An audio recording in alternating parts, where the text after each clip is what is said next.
मुझे नहीं लगता किसी मुस्लिम से डर। अब ये कहेंगे कि भाई मुस्लिम भी तो शेड्यूल कास्ट को मारते, हम मारते, बिल्कुल मारते। मैं खुल के कहता हूं, मैं नहीं हूं हिंदू। किसकी नहीं, मैं अछूत हूं। तुम्हारी वर्ण व्यवस्था के हिसाब से तुमने 5 कैटेगरी बनाई। 5 कैटेगरी कौन सी? ब्राह्मण, क्षत्रिय, वैश्य, शूद्र और अछूत। जो अछूत जो वर्ण व्यवस्था का पार्ट नहीं है, अछूत जो है वो अवर्ण है, सवर्ण नहीं है। और सवर्ण का मतलब है ब्राह्मण, क्षत्रिय, वैश्य, शूद्र। तो मैं 5वीं कैटेगरी का आदमी हूं। कहां से मुझे हिंदू मान लिया? अछूत कौन है जिसे तुम छू ना सको? असुर कौन है जो कि सुरा नहीं पीता? मेरी बात करो हिंदू। अरे भाई, मुझे अगर हिंदू मानते हो तो मुझे भारत के जिस भी मठ का तुम मठाधीश बनाना चाहो, मैं तैयार हूं। मेरे खानदान में से, मेरे अछूतों में से एक को आप किसी का भी मठ का जो है मठाधीश बना दो, मैं मान लूंगा मैं हिंदू। आपके कहने से ये जो है, जब 1932 की बात है, जब ये हमें ये कहते थे पार्ट है, 1932 से पहले कोई भी शेड्यूल कास्ट, कोई भी अनटचेबल जो है हिंदू व्यवस्था का पार्ट नहीं था। संविधान ने सबको बराबरी का अधिकार दे दिया ना। संविधान लागू है इस देश में। आप कहां वो सालों पुरानी। अरे संविधान लागू तो हमारे लिए लागू है ना, क्योंकि बाबा साहब डॉक्टर भीमराव अम्बेडकर ने बनाया है। आप तो संविधान को भी चलाते हो।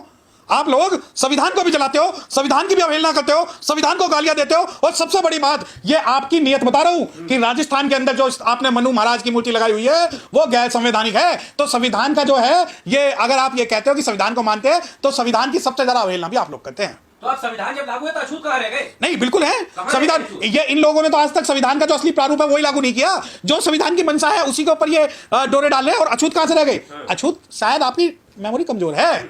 आज भी भारत के अंदर पानी पीने पे बच्चे को मार दिया जाता है।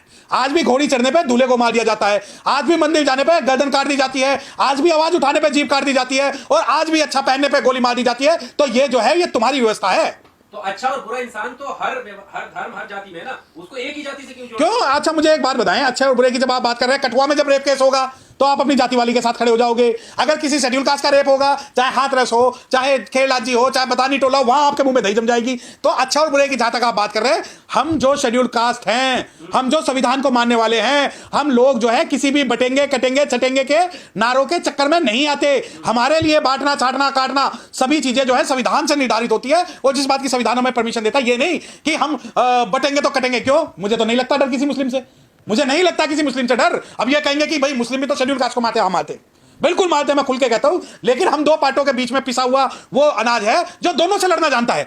मुस्लिम, मुझे एक मुस्लिम बता दो जिसने शेड्यूल कास्ट के ऊपर अत्याचार किया और उसके समर्थन में पूरी मुस्लिम कौम खड़ी हो गई हो। मैं आपको सैकड़ों आपको ऐसे उदाहरण दे सकता हूं जहां एक शेड्यूल कास्ट की लड़की को एक गैर मुस्लिम ने रेप किया, मार दिया, और उसके समर्थन में रैलियां निकली। देखिए, मैं पता नहीं क्यों समझ नहीं पा रहा कि इसका मतलब क्या है। बटोगे तो कटोगे, बांट कौन रहा है? बांट भारत का मुसलमान रहा है या बांट भारत का शेड्यूल कास्ट रहा है? अभी तक मुझे समझ में नहीं आया। और रही बात मुसलमानों के बांटने की, अब तुमने तो मुसलमान ही सिया सुन्नी में बांट दिए। जो मुसलमान पूरी दुनिया में एक है, जो मुसलमान पूरी दुनिया में इस्लाम के नाम से जाना जाता है, वो भारत के अंदर आकर विभिन्न वर्गों में, विभिन्न तबकों में, और उसकी कई सारी ब्रांचेस आप लोगों ने बना दी। अब सवाल आता है कि बटोगे तो कटोगे, बांटा किसने? चतुर्वर्ण किसने बनाया? किसने इंसानों को ब्राह्मण, क्षत्रिय, वैश्य, शूद्र बनाया?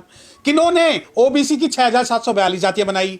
किन्होंने ये लिखा कि ढोल गवाल शूद्र पशु नारी ये सब ताड़न का अधिकारी? किन्होंने एकलव्य का अंगूठा काटा? किन्होंने शंभुक की गर्दन काटी?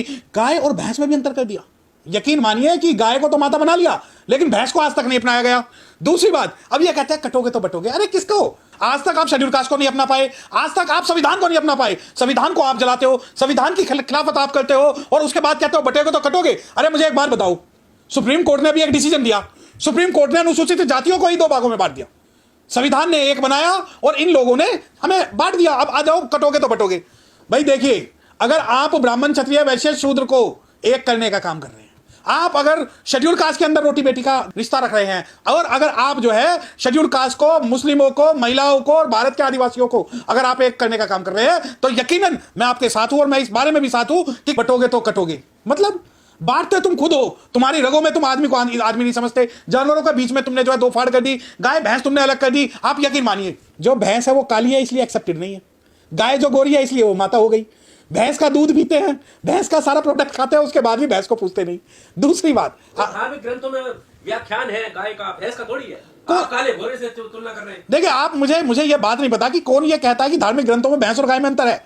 आप यकीन मानिए कि पहाड़ी गाय को ये गाय नहीं मानते जो छोटी गाय है। दूसरी बात, आप, मैंने क्या कहा, इंसानों को तो बाद में बांटा, पहले जानवरों को भी इन्होंने बांट दिया। आप ये यकीन मानिए कि अगर कहीं पे पीपल का पेड़ उग जाता है तो कहते हैं इसमें भूत है, क्योंकि वो पेड़ जो है वो भगवान बुद्ध से रिलेटेड है। तो बुद्ध ना कह के भूत कहते हैं। आप ये देखिए, जिस आदमी ने जानवर बांटे, जिस आदमी ने प्राकृति बांटी, जिस आदमी ने भगवान बांटे, जिस आदमी ने इंसान बांटे, वो कह रहा है आज बटोगे तो कटोगे। क्या आप सुप्रीम कोर्ट के डिसीजन के खिलाफ चलोगे? अब आप ये कहो कि नहीं नहीं ये तो जो है हमें मुस्लिमों के खिलाफ एक होना है, कि तुम्हें मुस्लिमों के खिलाफ भड़काएंगे, कि तुम्हें मुस्लिमों के खिलाफ भड़काएंगे और मुस्लिम अगर अमीर हो जाए तो उसे दामाद बनाएंगे। अब ये क्यों कहा कि जो गरीब मुस्लिम है उसे तो काटेंगे, लेकिन अगर कोई अमीर और मजबूत मुस्लिम है तो उसे छाटेंगे। तो जो नारा जो कटेंगे और बटेंगे का है, उसके बीच में छटेंगे भी तो है। तो अगर हिंदू अगर जातियों में बट रहा है तो उसको जोड़ने की अच्छी बात है ना, क्यों जातियों में बांटने की बात कर रहे हैं? इसलिए तो करें एक रहोगे नहीं रहोगे। नहीं, एक रहोगे नेक रहोगे का मतलब क्या? कि एक रहना, जो SC ST OBC माइनॉरिटीज की बात कर रहे हैं, ब्राह्मणों की बात कर रहे हैं, क्षत्रियों की बात कर रहे हैं, वैश्यों की बात कर रहे हैं, चूड़ों की कर रहे हैं, चमारों की कर रहे हैं, किसकी कर रहे हैं? पूरे भारत में मुझे एक मुसलमान दिखा दो जो ये कहता हो बिल्कुल ठीक है कि आप अगर मुस्लिम, मेरे समाज का, मुस्लिम के कुछ लोग अगर समाज के द्वेषी है तो पूरा मुस्लिम समाज नहीं है, और तुम्हारे कहने से नहीं बटेंगे तो छटेंगे, हम तो जुड़ेंगे तो जीतेंगे। जुड़ेंगे तो अखिलेश यादव की भाषा बोल रहे हो? नहीं, अखिलेश की क्यों, मैं तो बहुजन समाज की भाषा बोल रहा हूं। मैं तो कह रहा हूं कि जो मुस्लिम है वो कुटी हुई छाछ है, और जो शेड्यूल कास्ट है वो बिलो कुटा हुआ बाजरे का दलिया है, दोनों ही मिलेंगे। और जब तक इस बात के अंदर हम जुड़ेंगे नहीं तो हम जीतेंगे नहीं, क्योंकि आज समय है जब भारत के जो है शेड्यूल कास्ट और मुस्लिमों को एक होना पड़ेगा, और जब भारत के शेड्यूल कास्ट और मुस्लिम एक होंगे तभी हमारी हुक्मरानी होगी, वरना नहीं होगी। उत्तर प्रदेश के अंदर सड़कों पर अब नमाज नहीं पढ़ी जाती। उत्तर प्रदेश में दंगा करने की कोई सोचता तक नहीं है। मुख्यमंत्री महाराष्ट्र में जाके दावा कर रहे हैं, ये उपलब्धियां गिना रहे हैं। देखिए, बुरा जो ढूंढन मैं गया तो बुरा ना मिलिया कोई, जो तन झाका आप ना तो मुझसे बुरा ना कोई। इस व्यवस्था का जो दोषी है वो दोषी मुसलमान है, कोई गैर मुस्लिम नहीं है। आप मुझे किसी भी मुस्लिम से पूछ लो कि भाई उत्तर प्रदेश के अंदर जब बहुजन समाज पार्टी की सरकार थी और बहन कुमारी मायावती मुख्यमंत्री थी तो कितने मुस्लिमों पर अत्याचार हुए, कितने मुस्लिम उसमें विस्थापित हुए, कितने मुस्लिमों के दंगे हुए। अब मुस्लिम क्या कहता, नहीं सब चीज ठीक है, लेकिन जो BSP है वो भाजपा की बी टीम है, इसलिए हम उसे नहीं कहेंगे। दूसरी बात, अब मुस्लिम ने, आपने नमाज की बात करी, उत्तर प्रदेश ही क्यों दिखाई दे रहा है आपको? शिमला क्यों दिखाई नहीं देता?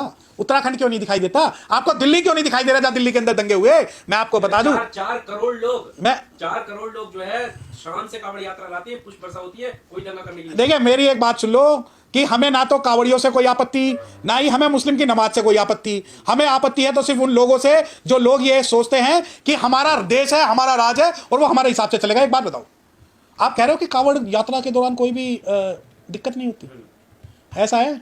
अभी भी वीडियो चल रही है, गूगल पे सर्च करिए, वीडियो भी चल रही है और FIR भी दर्ज हो रही है, और खुद उत्तर प्रदेश पुलिस ही FIR दर्ज कर रही है, दूसरे को तो कहने किया। तो जब ये बात है, देखिए सिंपल सी बात, नैरेटिव अगर ये तय हो रहा है कि हम जो है मुस्लिमों से लड़ेंगे, तो आज शेड्यूल कास्ट मुस्लिमों से नहीं लड़ेगा। शेड्यूल कास्ट के बच्चे, शेड्यूल कास्ट का जो समाज है वो इस तरीके से तैयार हो चुका है कि वो आपके दंगों के बहकावे में आने वाला नहीं है।